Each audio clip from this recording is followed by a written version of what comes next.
Ciao, Hello and welcome to ciao. the first ever Adabiyat Podcast. Welcome, welcome. We're so excited to be here and to talk to all of you and have this conversation between ourselves. Yes, yes, we are. My name is Ramzi Nasir, I'm Hafsa Alkhudairi.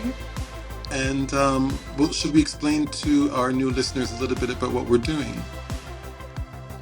Yes, but I think we should introduce ourselves first, like More, what are okay. or what we do. Yeah. Well, you go first, So Hafsa. Who are you? I am I am a curator, writer, and researcher. So I am an avid reader because of my three different pathways, and I'm basically a huge nerd and write academic papers on books as well. So like I feel like well rounded for a podcast. How about you? Tell me about yourself. Um, Wow, it's been such a long life. I don't even know how to define myself anymore. I've compartmentalized in my many spheres of activities. I'm an entrepreneur. I'm also an economist, and an activist, and a host of another podcast called Sustainability Matters. So somehow, if you can make sense of all those things, you make sense of my life. I'm based in Madrid at the moment. Yeah. I love that. I'm based in the world. I have not settled yet, but hopefully we'll be based in Riyadh soon as well. But today you're joining us from London. I am joining you from London and a gloomy with some sunlight coming through day. How about you? How's the weather? It is sweltering in Madrid in the afternoons. It's the only respite is in the morning. Um, so I'm glad that we are recording this in the morning. Perfect. And we're here to talk about Adabiyat. What is Adabiyat? Oh, I'm gonna define it, then you will define it because I Okay. we might have different definitions. Yeah. So, Adabiyat is a book club that reads books and translations, but I've been sneakily putting in English written books, but by authors who are Arab. Um, and we are basically hosting a book club nearly every month. In the summer, we take breaks, and it's hosted by different people, and we discuss the book for around an hour. Usually, it ends up being 2 hours plus, but we say an hour. But I would book 2 hours for each session. And it's an excitable bunch of people who really love reading and really love analyzing. And they always end up focusing on one like little detail and blowing it up. And that's what inspired this podcast in my head. Yeah, Your I think turn. I think you're absolutely right, and I think that you're also right about the podcast. You moderated a recent book club meeting. I moderated one earlier this year over the New Year holidays. And your picture is frozen. I'm No, not sure. I'm here. I'm here. Ah, okay, okay. What I really like about Adabiyat is, I mean, it used to be like monthly. But there's been an increase in the pacing lately. I mean, there have been some months where there have been up to three book clubs, which I know for avid readers, that's paradise. Uh, I tend to be a slow and deep reader. I do a close reading of books when I read them, and I write in depth about every book that I write, that I read. So I don't attend all of the book club meetings, but I like to pick and choose from the books that are being discussed and join them. But I think what I've been discovering with the research on this podcast is that actually one doesn't even have to have read the book to join the meeting. One can sit and observe and listen. So there are all kinds of ways that one can engage with the book club to get what they want out of it. I'm particularly passionate about Palestinian literature.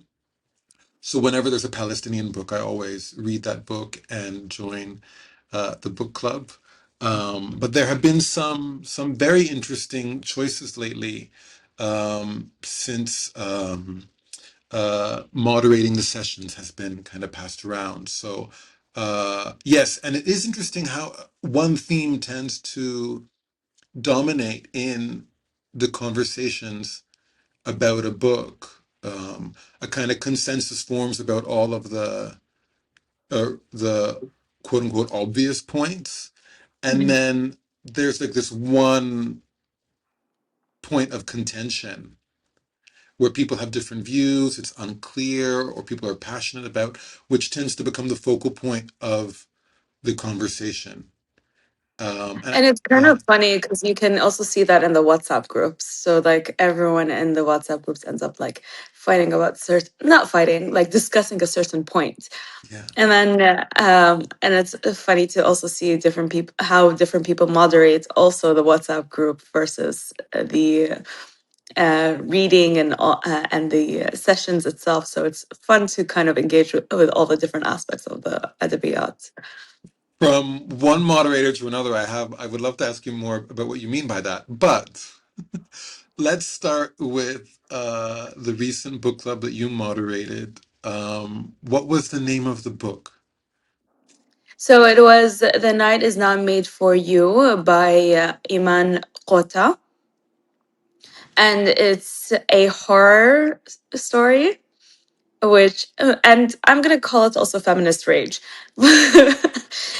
And it was a book that kind of accumulated in the sense of um, what is horror, what is actually female rage, and how do you engage with um, a coming of age story. It's so many different kinds of storytelling in one book, so I really thought that was very fascinating to engage with, especially because the writer is Saudi American, so she has that background in Jeddah and Saudi, and but she also has a lot of experience with the international world, with the English speaking world. So how did she translate those kind of engagements in one book? And you can see a lot of the people reading and reacting to the book also reacting to that dynamic, and whether they realize that or not. And there was a lot of engagement on those kind of conversations on the WhatsApp group as well as in the session itself. Um, but was there one theme that tended to dominate or that the conversation ended up being centered around? Yes. So although I try to like kind of shift things, but it seems to always go back to a sense of place.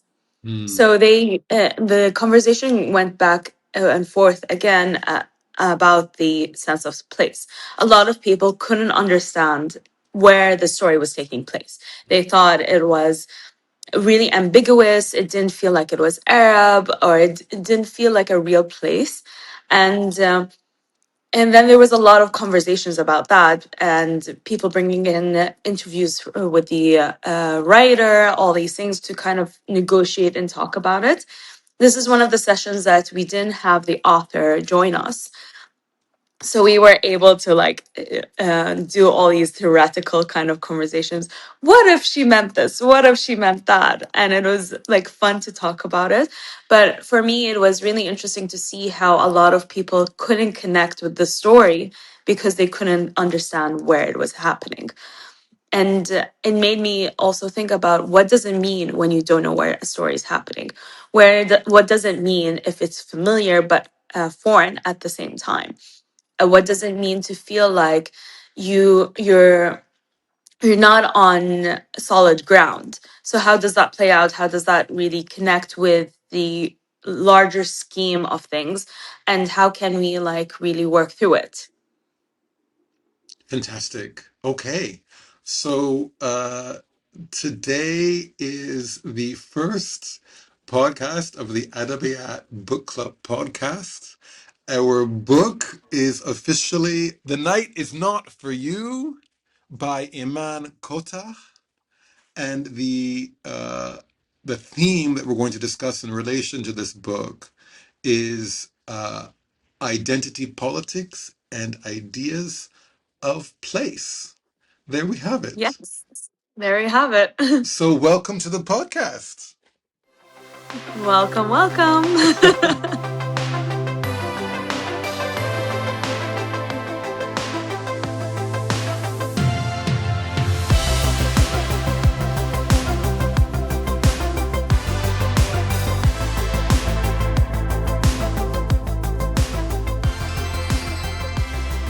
Okay, Hafsa. So now we're going to get into it.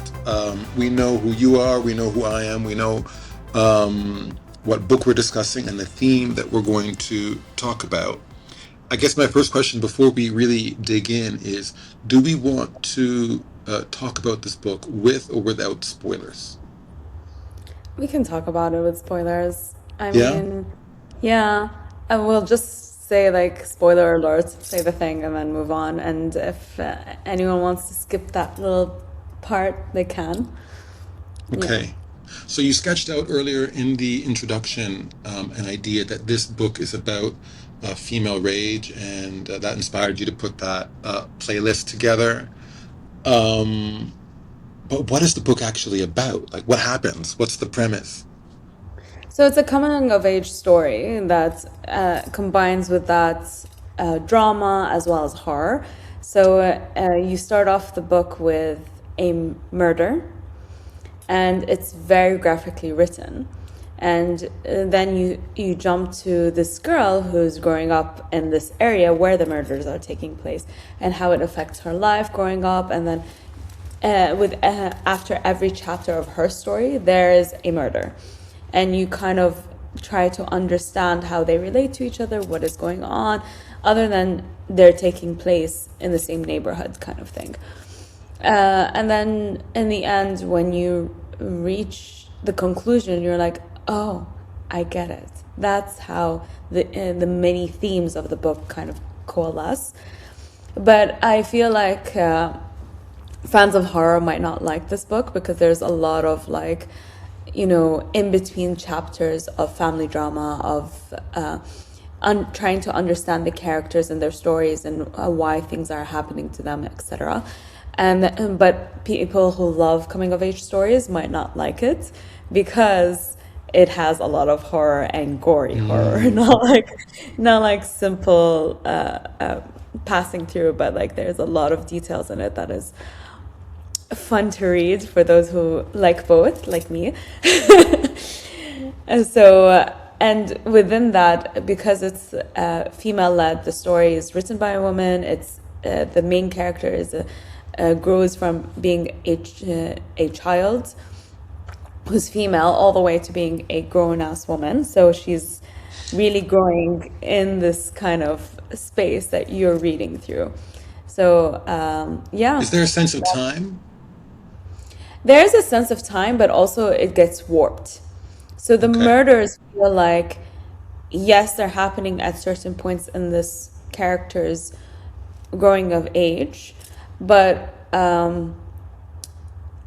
it also, by the time you finish the end, you realize like maybe they weren't in a specific timeline. Maybe it was the time was warped, and or maybe there is multiple characters going around, multiple murderers. Is maybe it is the jinn, because I didn't discuss this actually, but I'll just mention it now. The murderer or the monster that was killing all these people is inspired by a jinn called Dwes. So you kind of like feel like maybe it's a jinn, really, truly, but at the end of the book, it doesn't feel like it's the jinn. It feels like it's something else. So I really enjoyed how, like, in the end, it kind of made me feel like I'm just as complicit in these murders as the characters in the book. The reader feels complicit. I felt complicit. I don't know if every reader does. How? I How is just that felt feeling induced? it was induced by the idea of like, the title of the book, it goes like, the night is not for you, it always belonged to her. So it's like I am the her in the story. I am the murderer. I'm the person who related to these kind of the deserving of this kind of death to these different male characters. So it just felt like I was complicit because I agreed. I have so many questions. So the book title is officially The Night Is Not For You, but on the Yes. front cover of every edition, it continues and it says, it has always belonged to her. I assume when I read the back cover of the book in print and it says, well, can I read it? Yeah. So it says,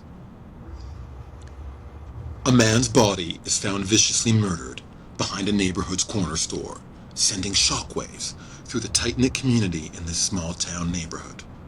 All the victim's family and bystanders want is to make sense of this brutal crime and move on with their lives. But all 7-year-old Layla wants is a pet donkey. For her, a donkey is the epitome of freedom and being self-sufficient, to think for herself, go anywhere by herself, and live an independent life. When a second man is murdered, rumors fly of hoofprints and a woman with hair like black silk, ambiguous messages in lipstick, and sweet smell of perfume at the crime scenes cause the men to suspect the women around them. As Layla's world unravels, she realizes that if she wants freedom, she must grow into the type of woman she's always dreamed of becoming. A woman with sharp instincts. A woman who cannot be tamed. She's a warning to men. Don't wander the streets late at night. I mean, it sounds like the setup is Layla is the murderer. And you're telling me you read the book and you feel like you were the murderer. I'm confused. Yes, the setup is that Layla is the murderer, and spoiler alert, she is kind of. Okay. But you also question whether she actually is, because how could she have killed the first victim when she was 7? Right. And leaving the scent, leaving the hoof prints, because like it doesn't make sense timeline wise. How could she have killed everyone when she was that young? And her parents weren't allowing her to leave the house, things like that.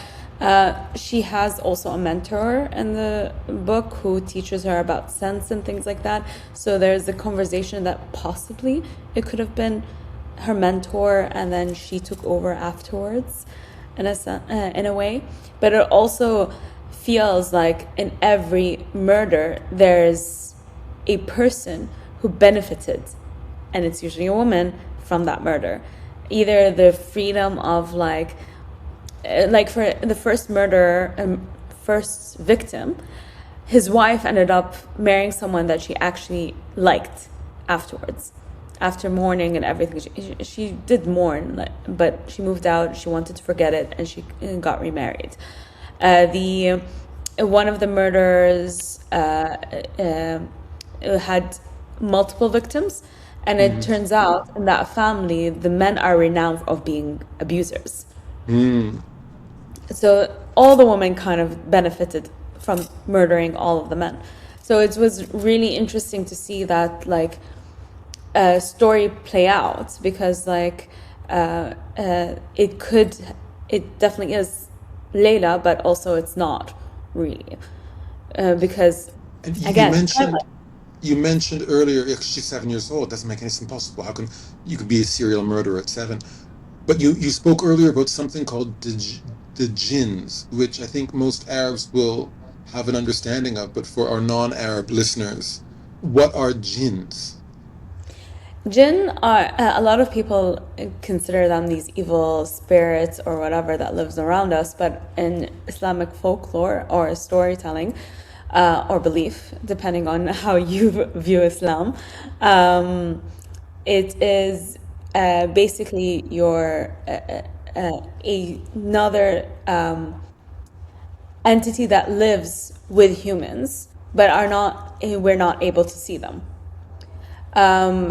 In folklore, jinn are also like told as these warnings, as these stories, and al-Duwais in specific is a warning to men not to behave themselves in a way, because there's this half woman, half donkey with claws that's gonna come and like attack you if you don't behave the way you should.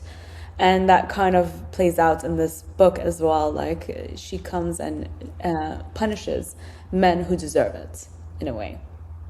Got it. So jinns are like spirits. This particular jinn is imagined in the form of a half donkey, half woman, and little 7-year-old Layla with claws. And little 7-year-old Layla wants a pet donkey because a donkey is the epitome of freedom and being self-sufficient. So somehow this donkey jinn protector of woman sounds like she's murdering men throughout the book in service of protecting women. Exactly. And also another thing that is also mentioned in the cover is the scent. And the scent is a really important thing that plays out where Layla becomes a master scent developer. So she starts developing her own fragrances and things like that. So really, she also has the knowledge to create the scent that she leaves behind, because at every scene is a different feminine scent that's left behind. Ah, how curious. Very curious. I mean, it So sounds like a really fun novel. it is a fun novel. It's I won't say this is like an award-winning literary phenomenon, but it's so fun because it has all these layers of narrative. A lot of people might like, if you see Goodreads, it's like it has a 3.5, so not a lot. It might not be for everyone, but it's a book that really felt like relevant to being a woman in general.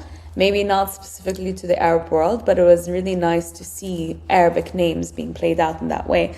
But also, like, there was also the discussion of names. There's some names in this book where like we kind of understand where it comes from, but also confused because this is not a real Arabic name. And that kind of comes out in multiple stages of like, okay, this seems Arab, but we're not very sure how it comes through. And that goes back to the sense of place, right? So it's like this ongoing cycle. Yeah, I had other questions before I wanted to get into the meat of it, but we can address those later. I want to know more about this. It sounds like there are a lot of different elements that destabilize the reader's sense of place. The Arabic names that aren't quite proper Arabic names sounds like one of them. Is the story set in any particular city or place that is known to us, or is it okay? No, it's not. Is it understood to be in an Arabic city or just a city somewhere? It's a city somewhere or a neighborhood right at the outskirts, so it's like probably a suburb. But the way it's kind of played out, she goes into the city, so it might be also a village. So I'm in my head, it kind of felt like, Mississauga to Toronto. Exactly. It's like it's a city, but it's not. But it's kind of feels like a neighborhood, a suburb to the city. It could be also an independent like village or town or whatever. Would that be like But it's Essex to like London or Essex to London. It could be uh, or like Alcorcon to Madrid or I don't know. exactly. Yeah, okay. I mean, But that I was doesn't born and work. raised in Toronto. I appreciate you giving me that reference. I'm not sure if the rest of our audience would pick up on it. I mean, Uh, I studied for 4 years in Toronto, so also that did was like you? an easy relevant Okay. Good. reference. Yeah. Good. Good. What other? Do you have any other examples that illustrate the way that, apart from the definitive geographical location, the strange names that are just vaguely Arabic but not quite? Are there other signposts that confuse the reader on purpose, you reckon? Yeah, because like there's a lot of social dynamics as well that feels like, okay, I get it. Like the whole Arabs are really emphasize the reputation and things like that. But then you see the relationship between the kids. It doesn't follow that kind of typical Arab uh, experience, and you can tell like that the kids are either naughty, let's put it that way, or are like not following what is typical in spaces in the Arab world. Mm. But then again, what is typical, and kids are kids, and teenagers are teenagers wherever you put them. So they will always find ways to date, to go out, to do things that the parental units might not be very happy with. But in the book, it didn't feel that way. It felt very Mm. natural that they have male and female friends, all that stuff. So I didn't, but then if you're from the Levant or somewhere else, you wouldn't see that as weird. But from the Khalij and the way I grew up, not the way kids are growing up now, we did have a bit of a separation. So it it gave me a little bit of a okay.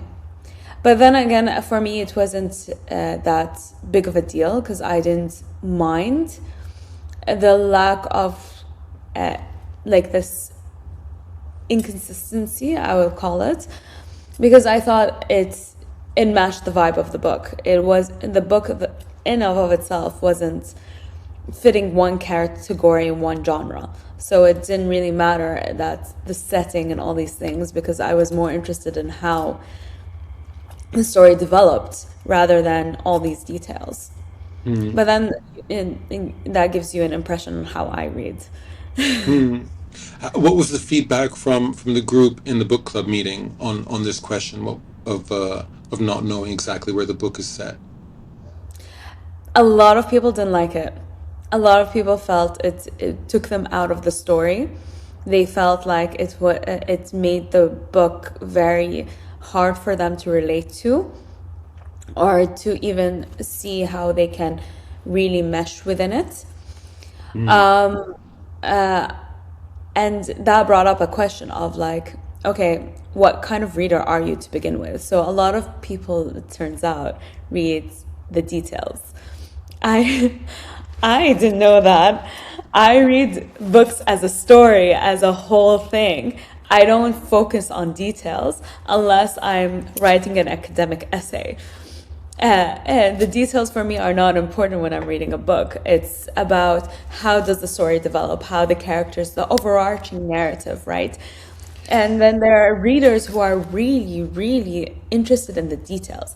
They get hung up on the names, they get hung up on characters, they get hung up Yes. on different things. And I was like, wow, being a host for a book club was really interesting because you get to see how different people really react to books.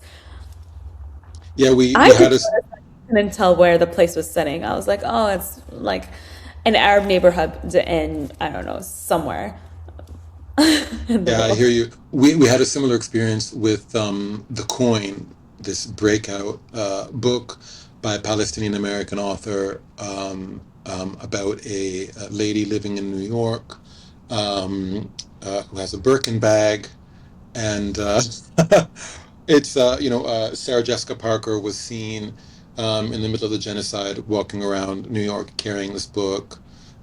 She was photographed in Hello magazine and all these, carrying it. It was sort of for a girly girl fashionista's engagement with Palestine. It kind of became a totem. But in the book club, when we discussed it, um, uh, I was shocked. It's sort of this abstract, fantastical story. You can't quite tell what is real, what is not real. Is this woman wealthy? Is she poor? Does she have a millionaire, billionaire boyfriend or a homeless boyfriend? Um, uh, is everything clean or is everything dirty? Um, where exactly is she? Is she imagining all these things, or are all these things actually happening?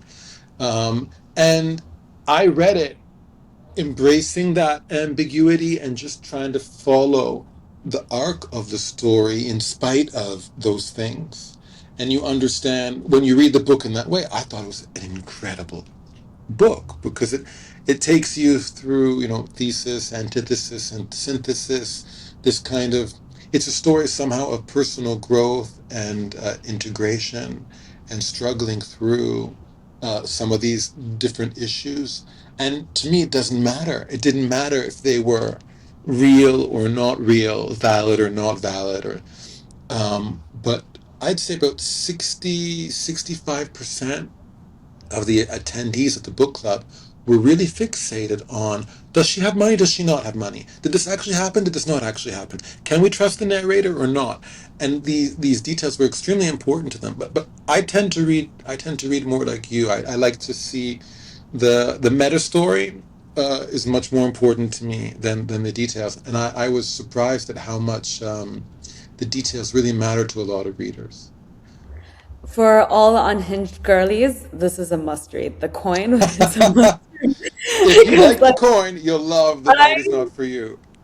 I loved The Coin. I thought it was insanely unhinged. Yeah.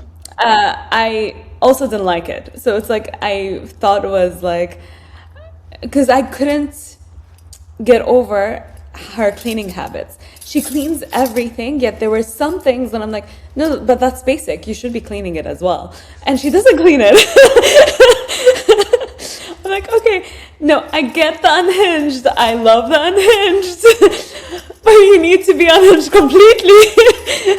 She was I mean, insufficiently unhinged. Yeah. There exactly. was something fishy about her unhingedness. Because it feels, but like also I thought like it was very interesting to see her traumatic response Mm. because she doesn't talk about the trauma that she goes through in The Coin at all. Like she's from Palestine, she's obviously traumatized, but she doesn't talk about it. She might, it's like sprinkled in, Mm. but it's not a topic. So it's interesting to see how a book about Palestine that isn't about Palestine, Yes. Yes. about her own trauma and her own the way she's dealing with it and this unhinged behavior. In general, I feel like um, so much of contemporary fiction is about discovering new forms of language and communication and writing. So in Madrid, for example, we have a very important literature prize from a bookshop called Desperate Literature. And in general, the people who win awards tend to win awards for their innovation with language. What I find a lot of the time um, with this high literature or literary fiction or these people trying to experiment with the language, a lot of their focus is not so much doing new things with language because language has already reached so much of its limits. What they tend to do is to subtract. So they take things away. And that can be omitting details in storytelling, or it can mean omitting words or letters in the writing. Um, uh, there was an experiment. There was a book, I think it was 1 or 2 years ago, which was just one sentence. And that was the whole book that was written, in different ways, the sentences reconfigured, this sort of thing. With Adania Shibli, with her first book, Touch, I mentioned her earlier as author of Minor Detail, but in her first book, Touch, it's also somehow a coming of age story of a much younger child coming into the world, maybe not coming of age, but coming into the world. And each chapter is about the discovery of a different sense. So at the beginning of the book, the only sense that the author has is touch, and then light and sound, and these senses develop, and begin to layer onto one another. And she tries to write that experience by excluding senses through the writing. And this sort of experimental method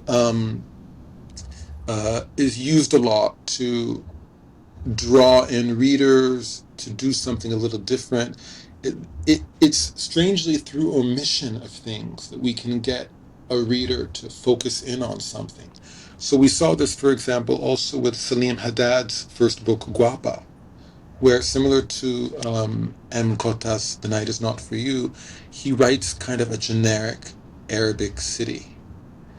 And even though I'm a reader like you who tends to read the overarching meta story, and that's what interests me, I would have to agree with the feedback of your reading group on The Night Is Not For You, that it's distracting, because I understood the intention of Haddad in Guapa was to speak to a broader Arabic or Arab adjacent audience about some bigger themes and avoid the distraction of the particularity of place. And by removing a sense of place, somehow constructing a pan-Arab, Arab-Western composite universal, and drawing the focus into the messages of that story away from the distraction of the detail.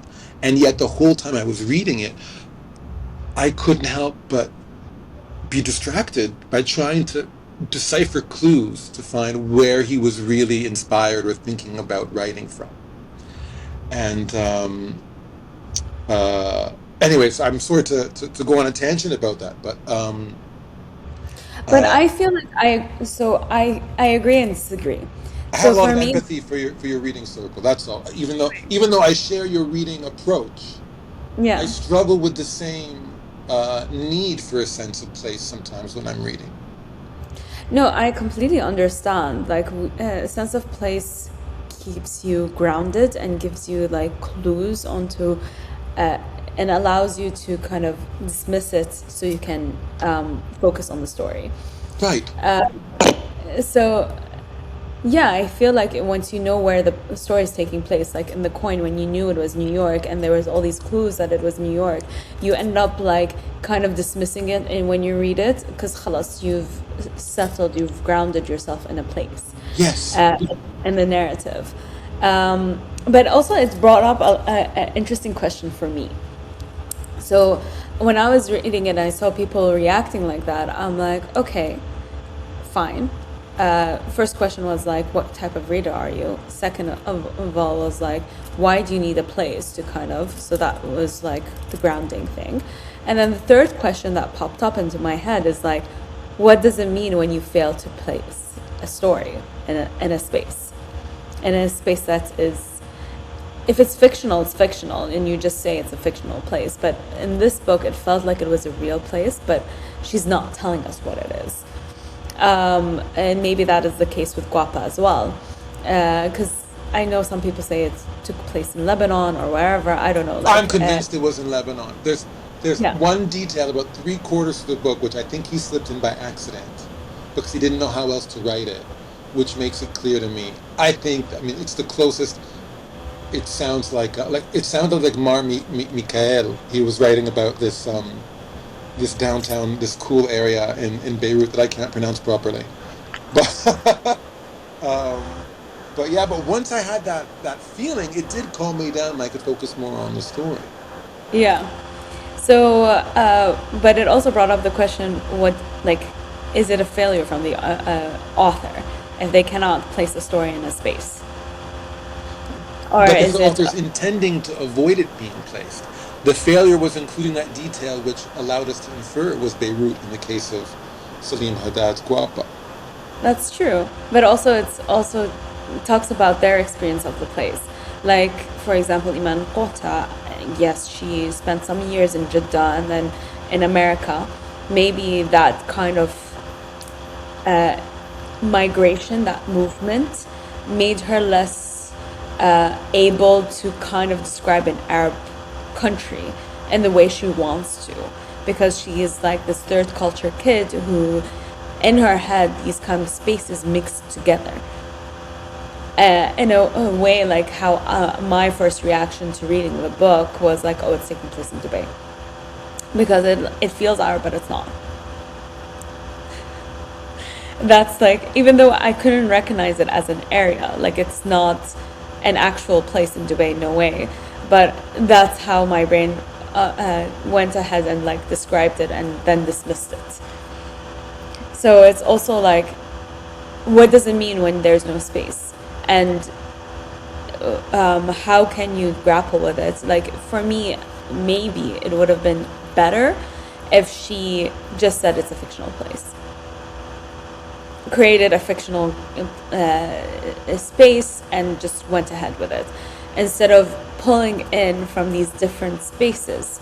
Like it felt like it was Arab and American. It felt like it was this kind of like suburbia, but taking place in the Arab world, which doesn't have suburbia.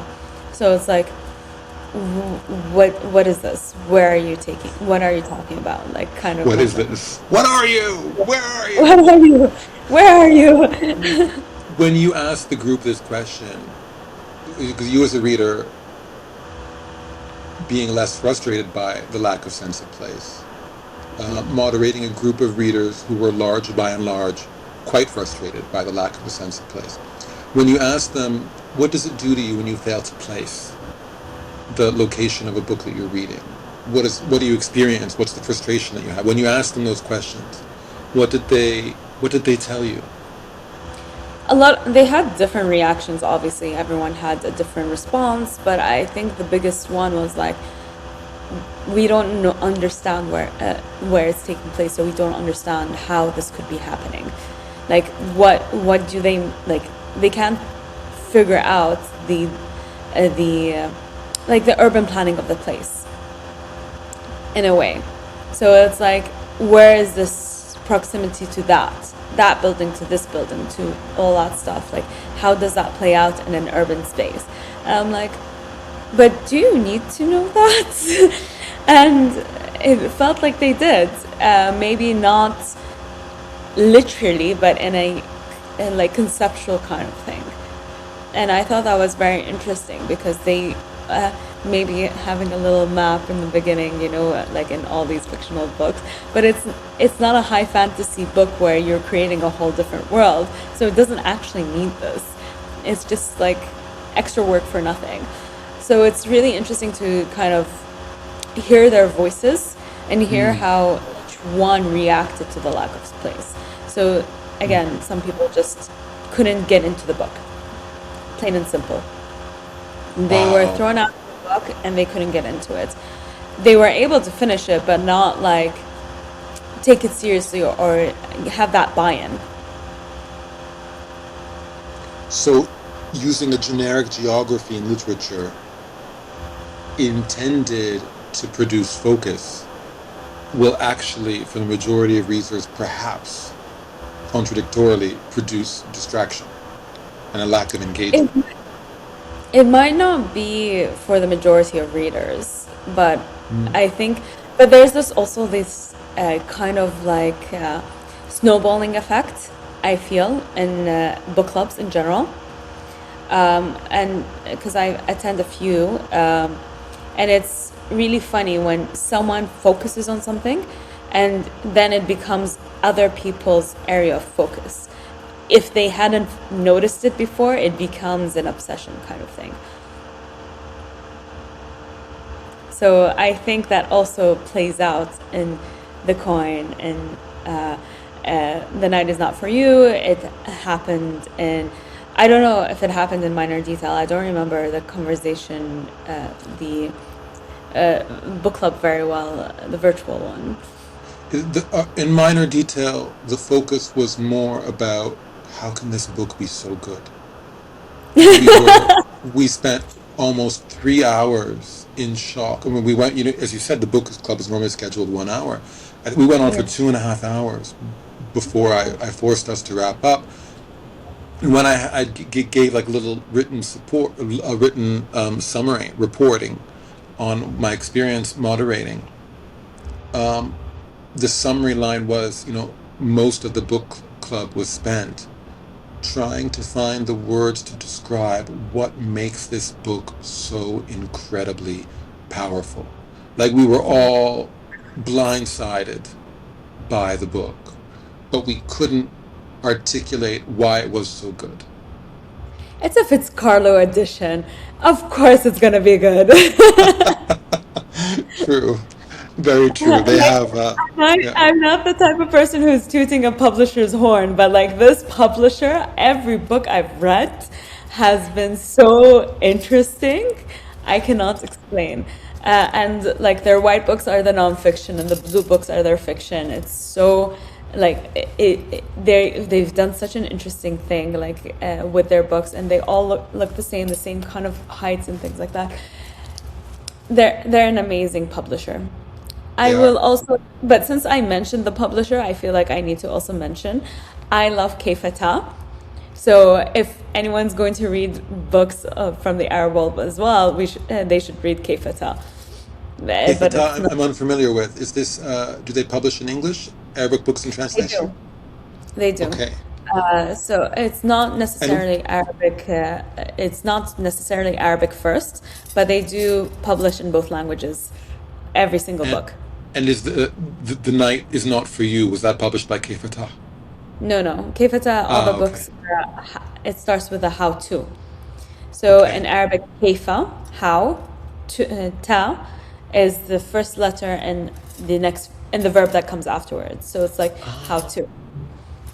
So it's like Keith. how to speak dead, كيف تتكلم موتا, تتحدث Ah, موتا, sorry. Or how to remember your dreams, كيف تتذكر أحلامك.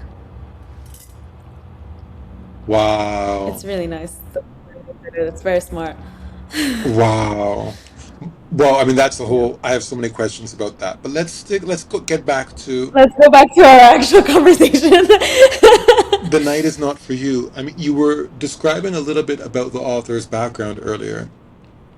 Yeah. And I should say that, one of the reasons I suspected Beirut to begin with as the secret place behind our mystery city in Salim Haddad's Guapa was because I happened to know that that's where he spent many of his Bro. years growing up, even though I think he's German, Palestinian, Iraqi, Lebanese, something.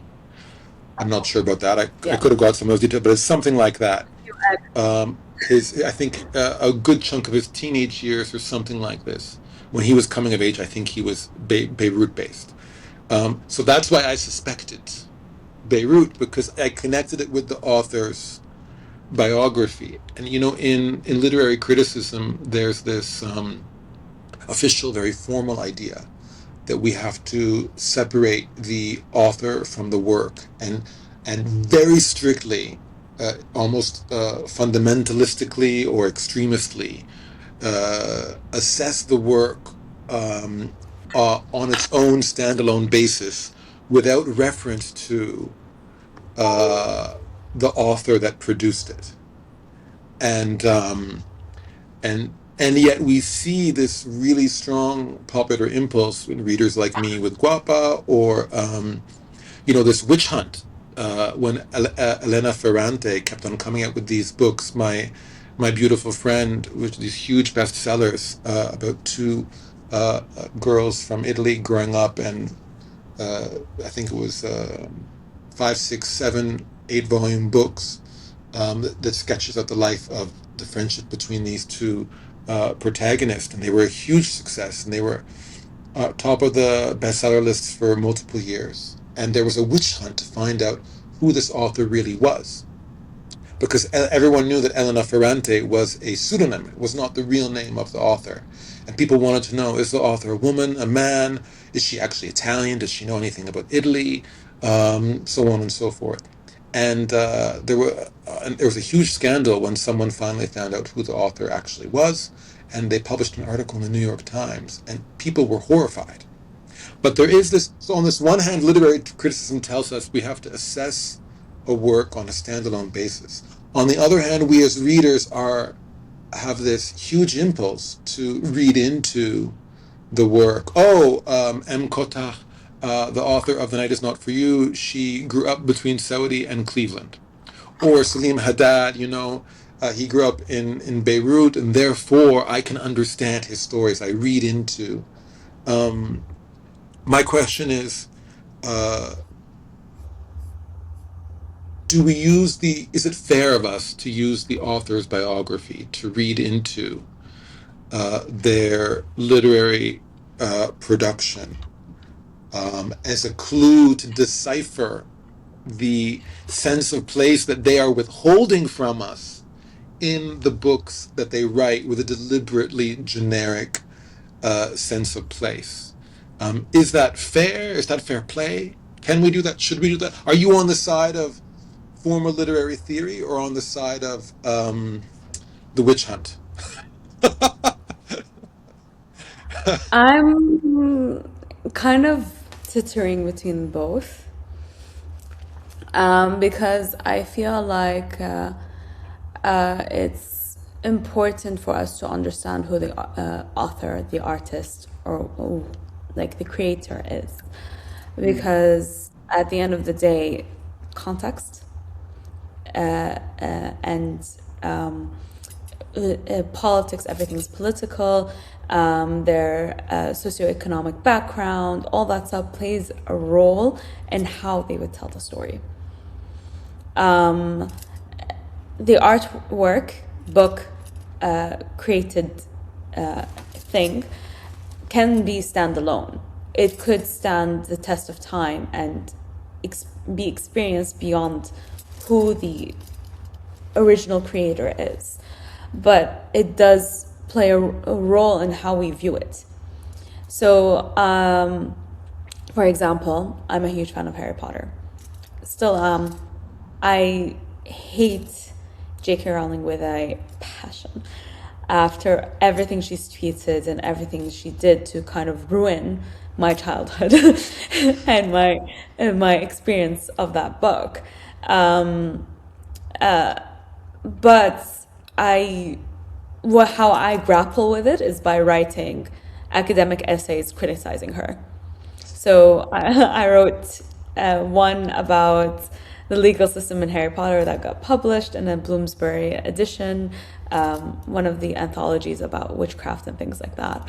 And now I'm writing one about Islamophobia and J.K. Rowling, and or Arab phobia in general, because of what she did to the boxer Eman Quotah, all that stuff. So really exploring how that influenced the writing.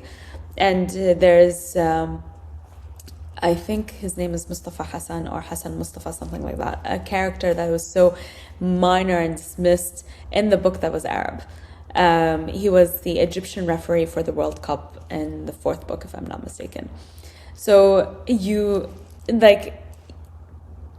does feed into the book, into whatever is created. Even the artworks, like Picasso being a terrible human, it does influence how you view the artwork if you know that he's a terrible human.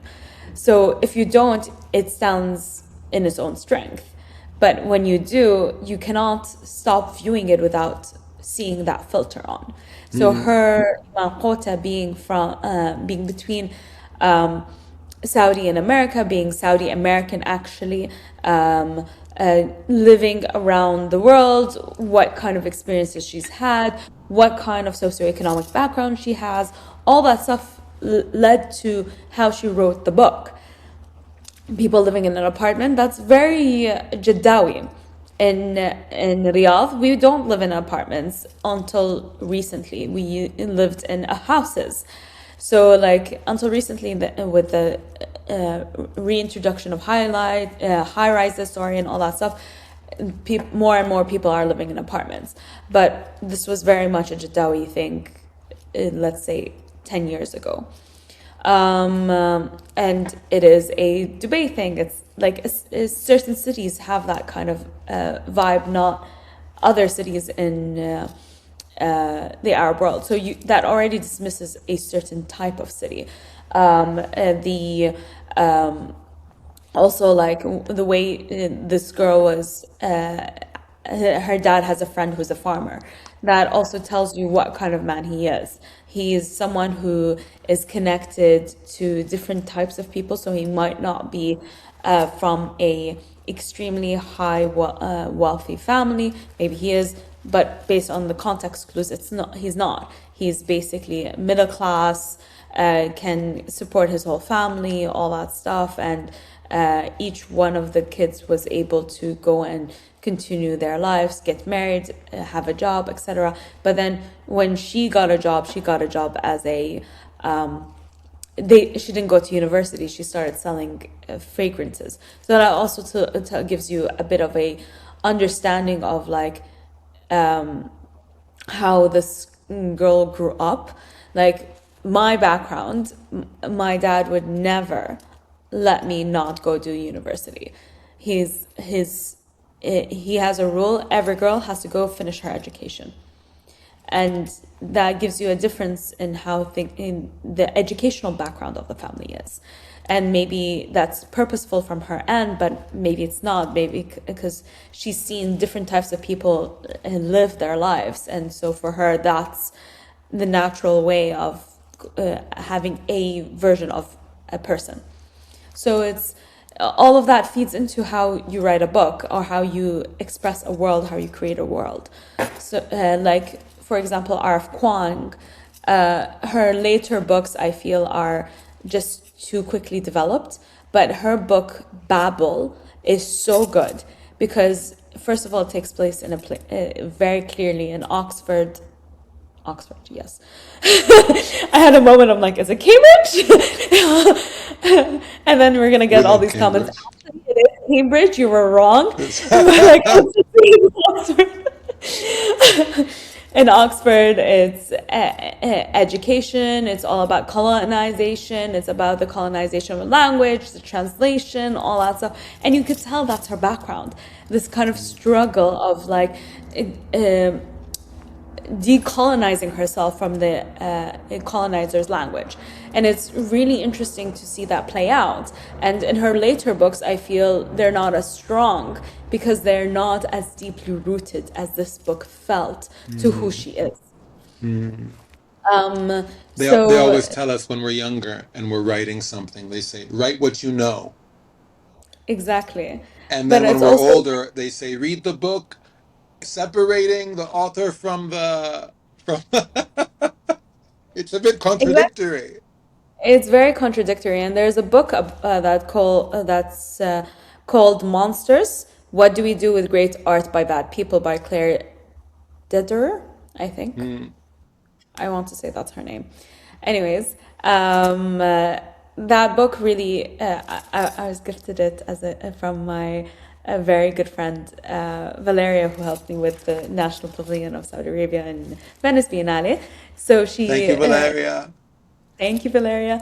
And this book is so interesting because it really does explore like the guilt of engaging with great art by bad people, the critical conversation, how to be in between, all these things. Because I think it's really important for us to understand our histories. Like you're not going to stop engaging with Salvador Dali, for example, because he Mm. influenced a lot of things around the world. The surrealist movements is really important, but you're going to look at his work with a critical eye. Like, okay, he wasn't the best person in the world. No one is a saint. We all have done bad things in our lives, whether we Mm. know it or not. We're definitely a villain in someone's story, whether we intended to be that or not. So we kind of have to grapple with our own evilness and the people we admire's evilness.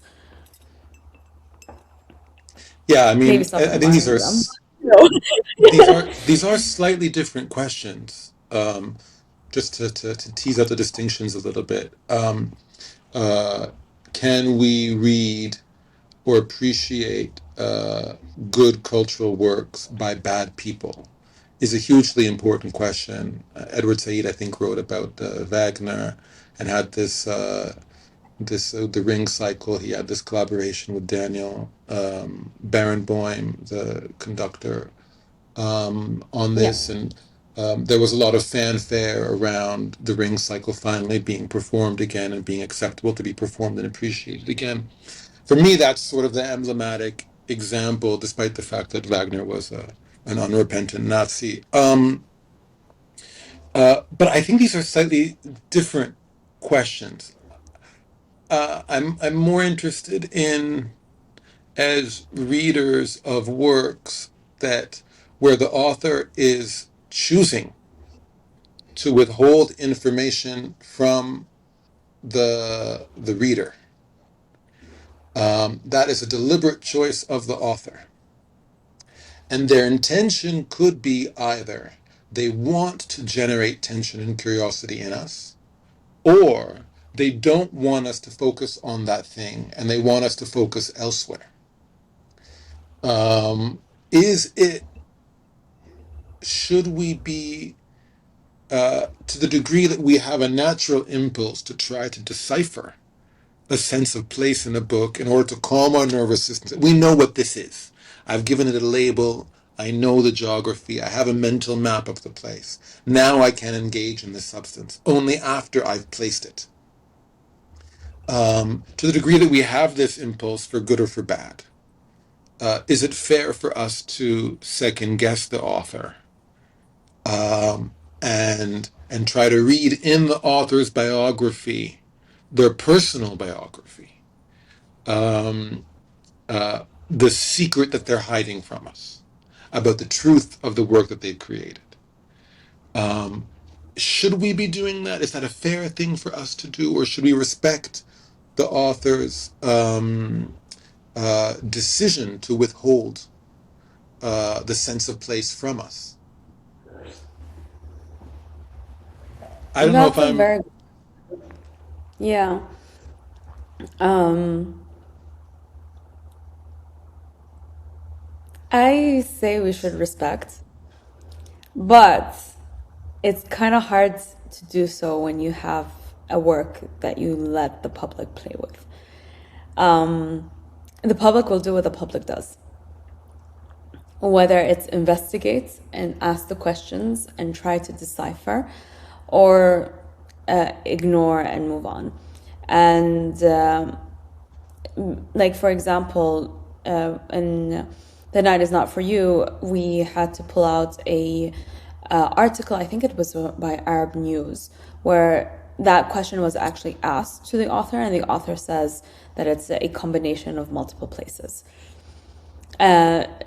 saying she was inspired by multiple spaces and cities, and people in the group were like, we're still not convinced, which, fair enough, because, you know, the sense of space is very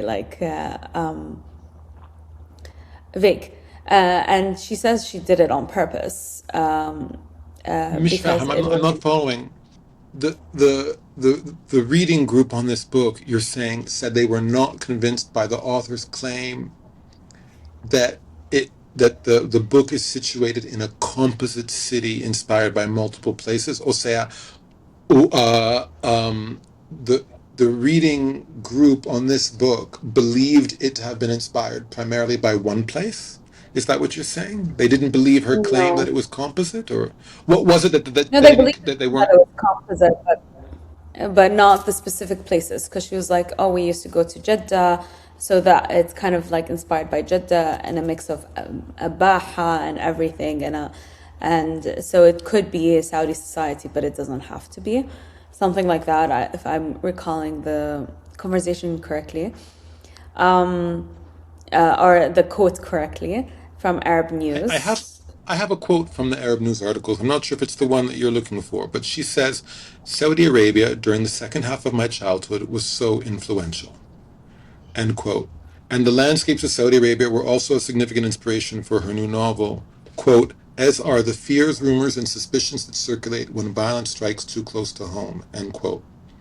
While her first book, The Bride of the Sea, was set in the Kingdom of Saudi Arabia and the United States, and was about secrets within a family, The Night Is Not For You expands the frame to an entire community asking how towns tell stories about themselves and what gets whispered when violence erupts.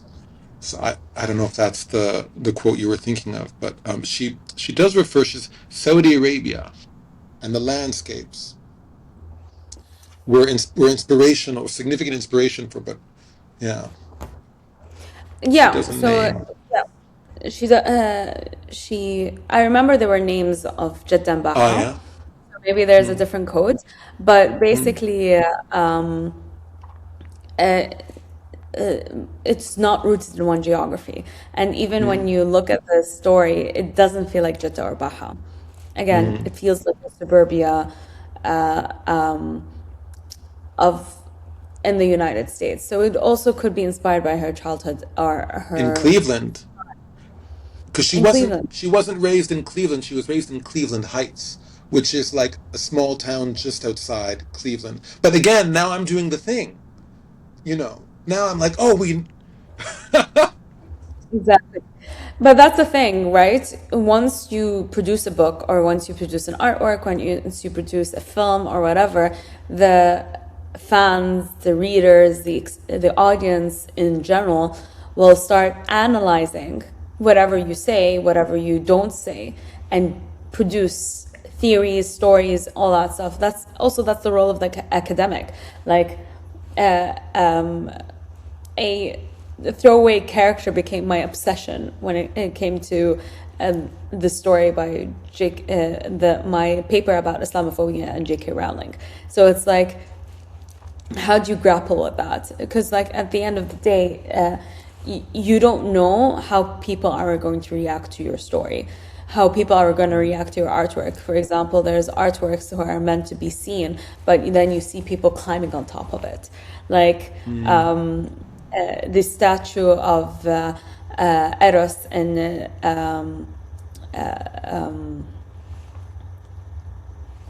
now I can't remember the square in London. Anyways, so it's like that statue, people started climbing all over, all the way to the top because it's placed in public and public's going to do what the public does and interact with whatever it is the way they want to interact with it.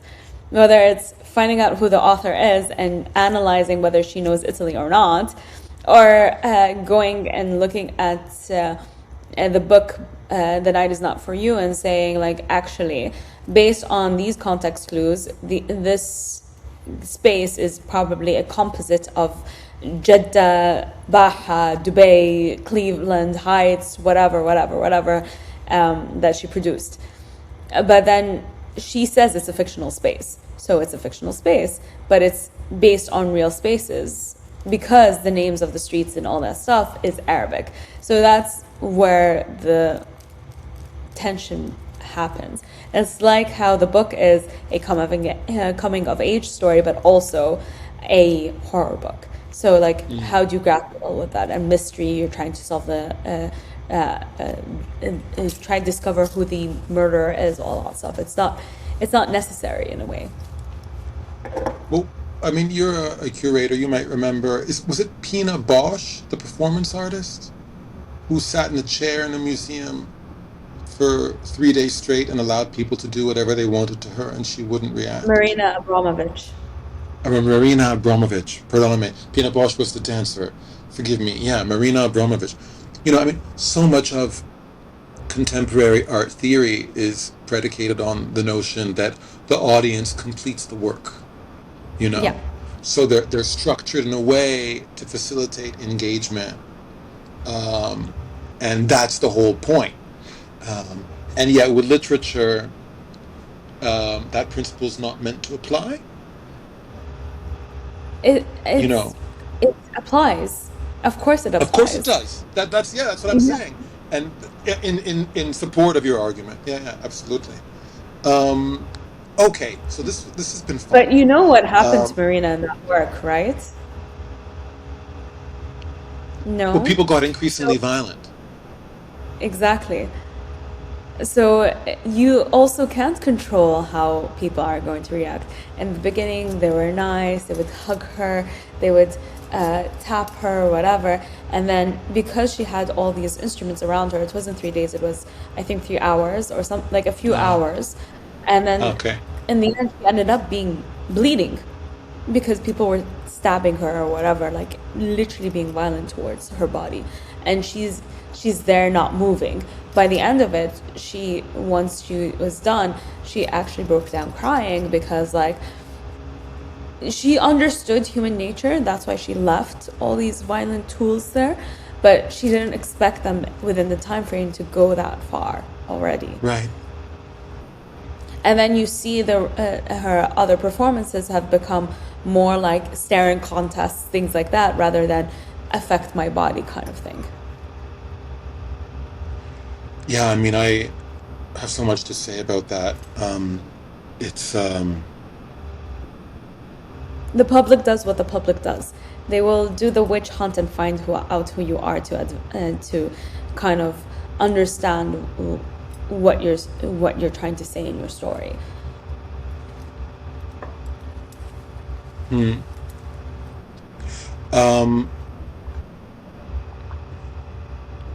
Okay. We've covered a lot of ground. We've talked about the jinns. We've talked about removal as a form of innovation in literature. We've discussed whether the removal of a sense of a place produces focus or distraction.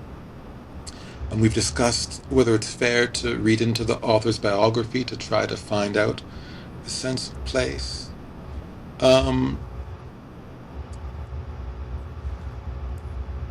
Are there any other big themes that you think that we're missing on this one?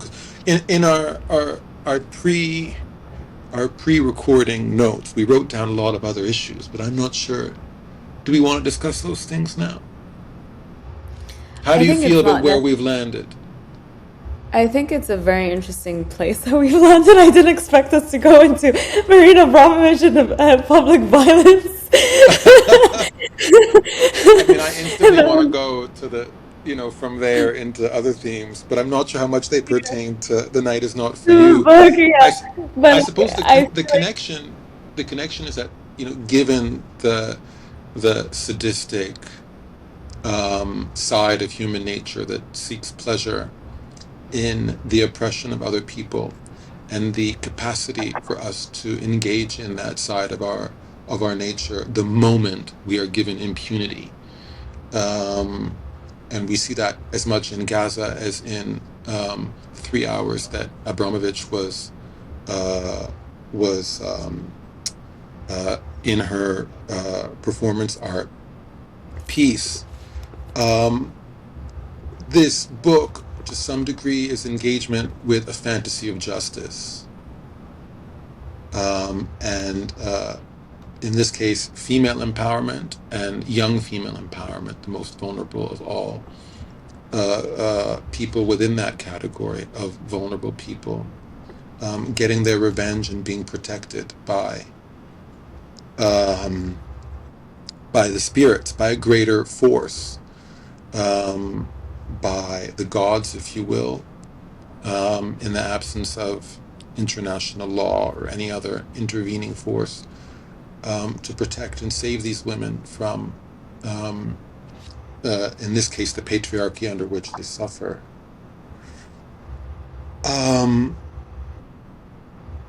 Is that message not strong enough and important enough that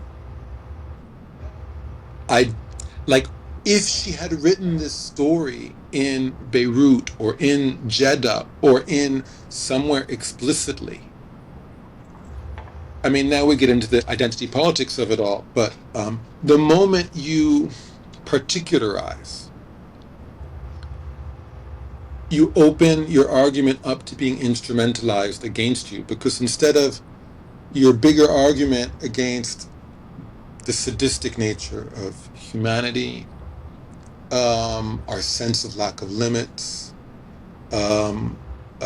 patriarchy's oppressive force, As soon as you localize that into one place, instead of the bigger argument being appreciated by your audience and saying East and West in any generic city, in any composite universal human world city that struggles with these issues, we say, oh no, this is a problem in Jeddah. This is a Yeah. problem and suddenly you have these homo nationalist arguments. We're saying, oh, Persian society is formally misogynist or homophobic, that women have to cover their hair.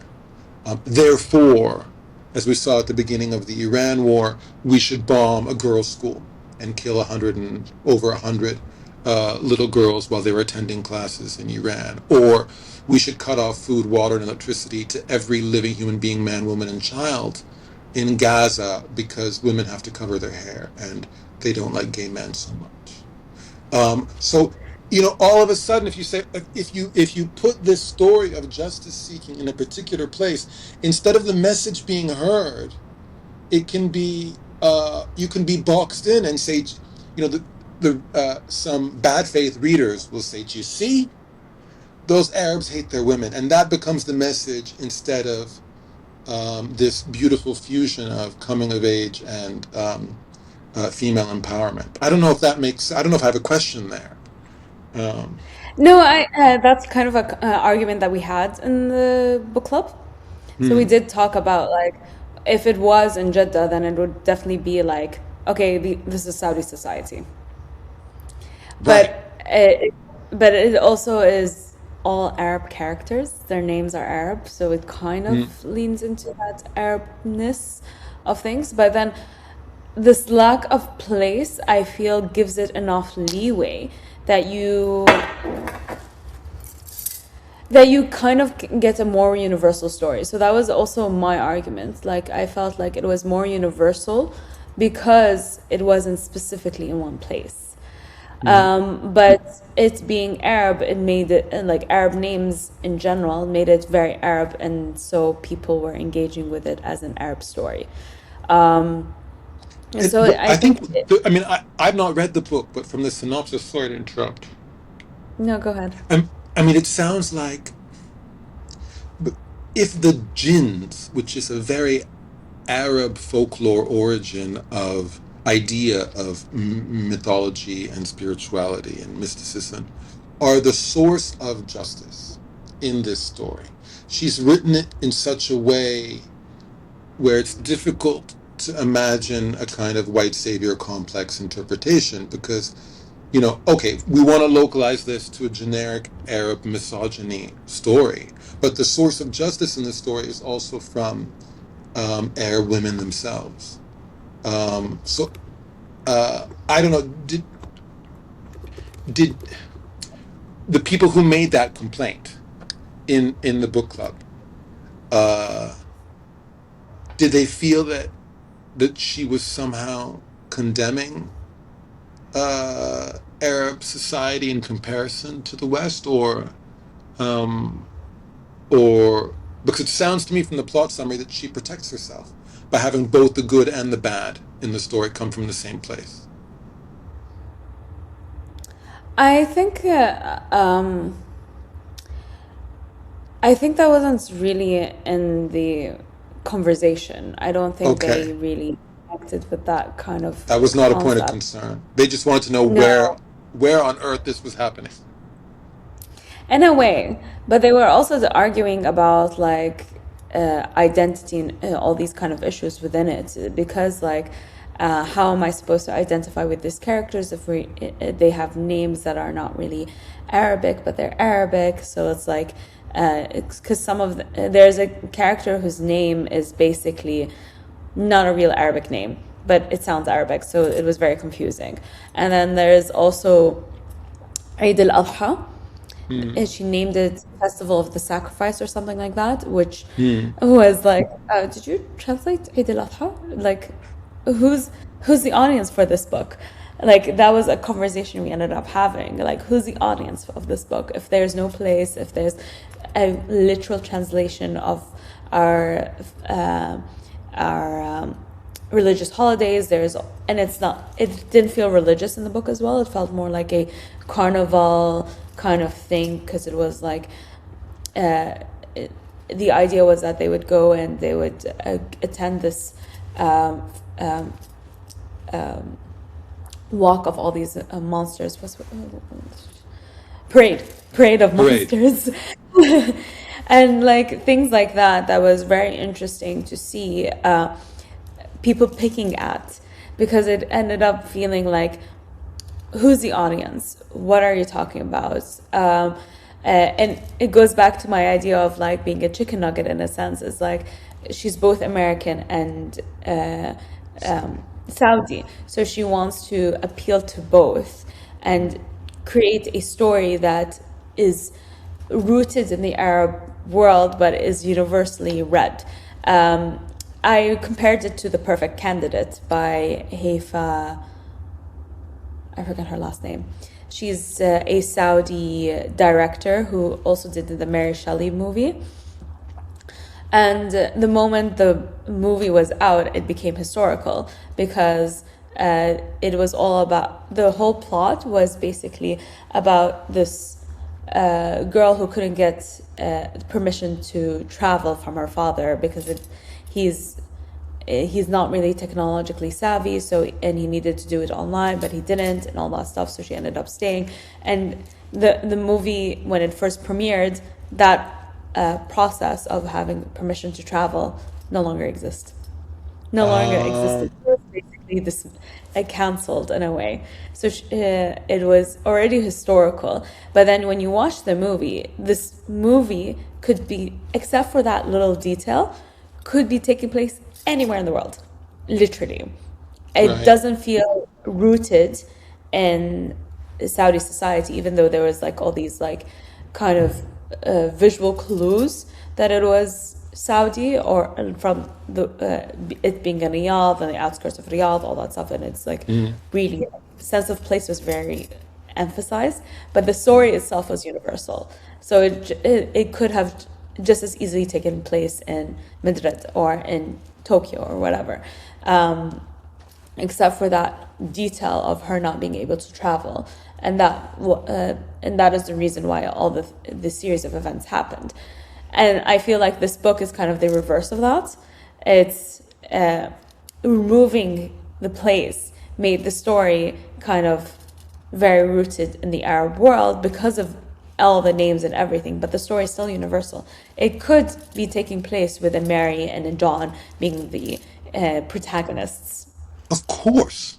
Of course. I mean, I think when you read The Hobbit and the character's name is Bilbo Baggins, and it sounds like an English name, but it isn't an English name, you don't come out of the story because the Yeah. name is too fantastical. Do you know, you think, oh, who's Frodo? That's not a real, it sounds kind of English, but it's not a real English name. Therefore, I can't connect with this story. I mean, Yeah. it's a strange response. It's a Uh, strange response, but it's also valid. Like it depends on, like I said, it depends on how you read. Like for me and Jew, reading Bilbo Baggins and Lord of the Rings, okay, weird name, moving on. let's go with it. We Let's have a see where map, they we take have us with everything. this. Yeah. Yeah. But can I say a little fun fact about Lord of the Rings now Yeah, that let's you've go mentioned? for it. Yeah. You know that Bilbo Baggins is actually a way for, it's a translation of the original name, because apparently the reader wouldn't be able to read the real name. So, because the whole story is basically Frodo or Bilbo rewriting it for an audience, so they anglicized in a way. I don't know if that's the right word, because it's I don't know if it's supposed to be in English or not, but they anglicized their names so it's easier for the audiences to read and understand. Well, in reality, all the names in the story are much more complicated. They're already complicated. Go figure. How Yeah. curious. It's very Um, interesting. If you read the lore around Tolkien, oh my God, he's such an interesting character. yeah, I mean, and extremely relevant nowadays with the way that he has inspired so much of the white supremacist United States deep state Palantir and the rest of it. They name all of their hedge funds, holding companies, and the rest of it after elements from those novels, which is someone needs to do a PhD on that connection. Exactly. um, um, August 16th. Our book club on floodlines, Salim Haddad's newest book, and he's going to be attending, hopefully, fingers crossed. So let's get everyone excited and read the book with us. And I'll be Please moderating. do. Yeah. One of the great things about Adabiyat that I really love, I don't know how Sarah does it. She finds almost every single book club, not always, but somehow she manages to get every author to join us so frequently, almost all the time in our book club meetings, and it's such a privilege. Um, Yes, uh, exactly. so everyone watching, if you're watching on YouTube, like, comment, subscribe, tell us what you think.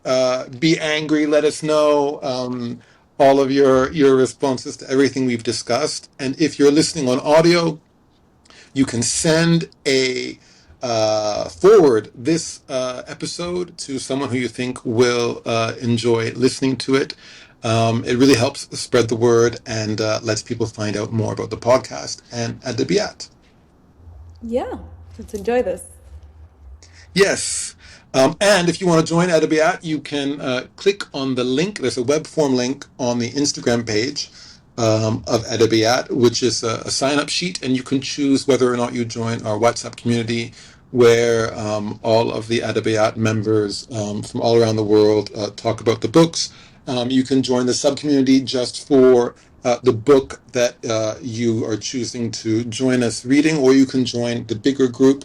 It's a lot of fun, and it's a great way to connect with people who share mutual interests. And I'm using the subgroup for Floodlines to introduce people to Iraqi art.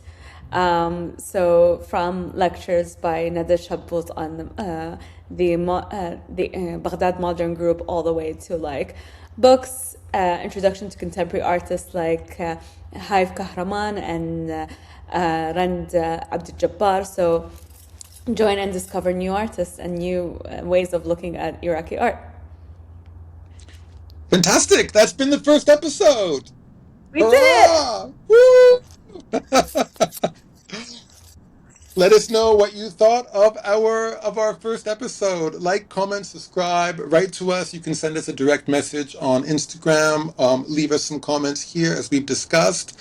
Share it with your friend. We will read every single message that you send. Adabiyat is an all-volunteer community, and so is this podcast. I am Ramzi Nasir. I'm Hafsa Alkhudairi. Sarah Alaoui is our founder and our spiritual guide. Our music is by Pavel Yudin. Thank you again so much for being with us. We will be back here in about 2 months' time. Until then, we will see you at the book club August 16th. See you guys. Ciao.